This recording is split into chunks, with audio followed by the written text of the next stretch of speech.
Picture this. You're 18, your biggest accomplishment is, what? Passing chemistry? Not crying in public? Meanwhile, Mary Shelley, actual Gothic prodigy, wakes up one night from a nightmare and goes, "Oops, I accidentally invented science fiction." This woman didn't write Frankenstein.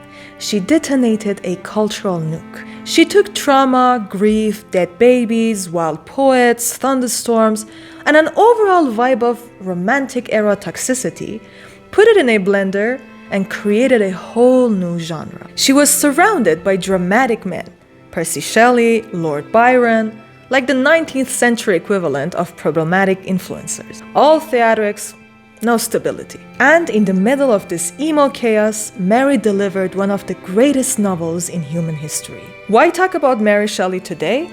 Because Frankenstein isn't just a spooky book, it's the OG warning about scientific hubris, toxic masculinity, AI panic, cloning discourse, lab-grown everything, and every tech bro screaming, "I can fix it," hours before causing a global meltdown. Mary Shelley saw the future, hated the vibe, and wrote a metaphorical cease and desist for humanity. This is the messy, brilliant, grief-soaked, lightning-charged story of the girl who made monsters and became immortal doing it. Mary Wollstonecraft Godwin was born in 1797 into the world's most chaotic intellectual dynasty. Her mother, Mary Wollstonecraft, feminist legend. Her father, William Godwin, radical philosopher. Her household, a 24/7 think tank with drama levels rivaling a Netflix limited series. Mary's childhood was like growing up in a haunted library curated by geniuses who forgot to pay the emotional electricity bill. Her mother died days after giving birth, leaving Mary to grow up in a shrine of books, grief, and revolutionary ideas. She learned early that life is dramatic and unkind, perfect training for writing Gothic literature. Fast forward to teenage Mary. She meets Percy Bysshe Shelley, the original sad poet with boundary issues, who is married, financially chaotic, and allergic to realism. Mary, an intellectual badass, falls for him anyway. Long story short, two poetic disasters elope. Lots of debt, lots of scandal, lots of passion. And Mary is soon pregnant, repeatedly, with tragic outcomes each time. Through heartbreak, wandering across Europe, and surviving Percy's emotional thunderstorms, Mary starts building the internal library that would one day spawn Frankenstein. Romantic era Europe was basically, the world is ending, emotions are currency, science is dangerous, poetry is a blood sport. This was a time when scientists dug up corpses to test electricity on them. Poets believed sadness was a personality trait. Everyone thought volcanoes were omens, and medicine was one wrong herb away from death. Scientific research was closer to mad scientist LARPing. People genuinely thought electricity might revive the dead. Victorian science was just Reddit conspiracy threads with poor lighting. And Mary? She is standing in the middle of this human storm cloud, absorbing everyone's chaos like a goth USB drive. Mary Shelley didn't just write a novel, she invented a genre. Sci-fi owes her royalties. The book wasn't published with her name at first because the world wasn't ready for a teenage girl to outright, outthink, and outchaos every man in literature. Let's break the core ideas down. What she said, a scientist creates life and regrets it. What she meant, hey tech bros, maybe don't. Victor Frankenstein represents unlocked ambition, ego, and scientific overreach. The creature represents what happens when you create something powerful and immediately abandon your responsibilities. Sound familiar?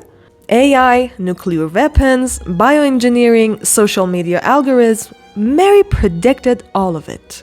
Modern analogy? Imagine someone creating a super advanced AI chatbot, letting it loose without testing, and then panicking when it starts asking philosophical questions at 3 a.m. That's basically Frankenstein.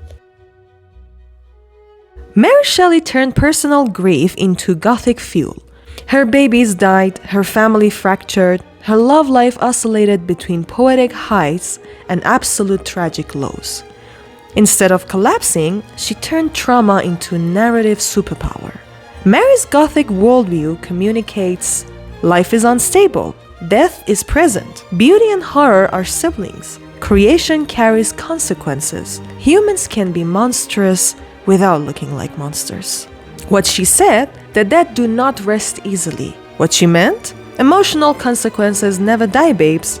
This philosophy is what gives Frankenstein its depth. It's a monster story, yeah, but also a meditation on loneliness, abandonment, guilt, and existential dread. People act like Mary wrote one book and vanished. Wrong. She wrote The Last Man, apocalyptic plague novel. Yeah, she predicted pandemic vibes. Valperga, Ledore, Faulkner, biographies, travel writings, editorial work preserving Percy Shelley's legacy. She carried the Romantic movement into the next era like a goth usher pushing history forward. Okay, pause.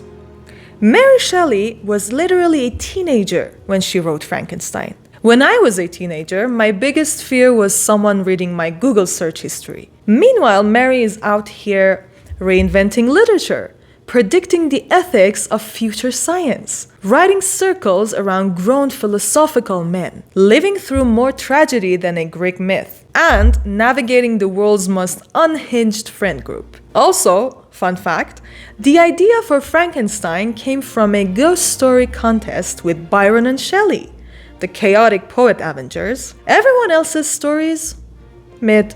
Mary's story, a cultural earthquake. Imagine showing up to a casual sleepover and accidentally changing the course of global literature. Mary Shelley's Oops is bigger than most people's lifetime achievements.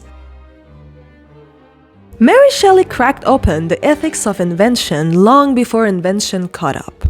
Culturally, she shaped horror, sci-fi, feminism, and the Gothic. She gave us the monster who is more human than the humans.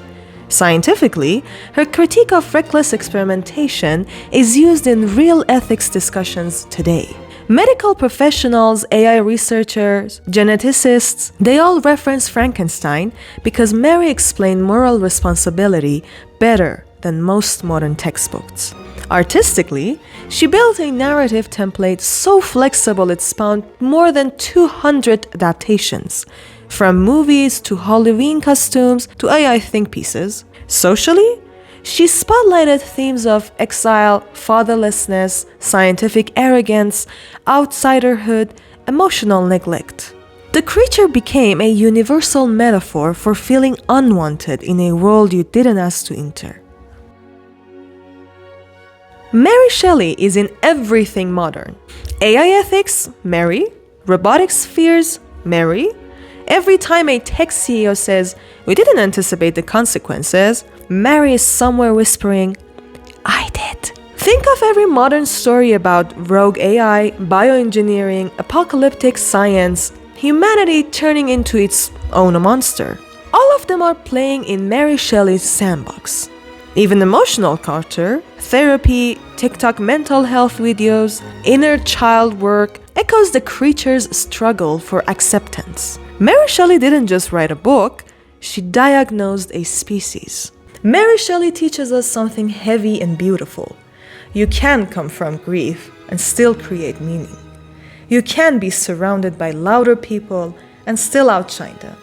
You can lose almost everything and still build something eternal. Mary wasn't the loudest romantic, she wasn't the most dramatic, but she understood something the others didn't. Creation is responsibility. Art is resurrection. And monsters are reminders of what we fear about ourselves. Her life is a masterclass in channeling pain into power and doing it quietly, precisely, and relentlessly. You should care about Mary because her story is a feminist triumph, a creator rebellion, a blueprint for resilience, a warning about unchecked ambition, a mirror for anyone who feels like an outsider, a manual for turning trauma into art. She shows us you don't need permission to be brilliant. Your worst moments can fuel your greatest ideas. You can be young and still shift the whole world. Genius doesn't always scream. Sometimes it whispers in candlelight. Mary Shelley is proof that the quiet girl in the corner might be inventing the future. Here's your challenge. Look at your creations, your ideas, your relationships, your ambitions, and ask, am I bringing something into the world that I'm willing to take responsibility for? Mary Shelley understood that creation without responsibility becomes a monster. And maybe that's the real Gothic truth we're all still running from.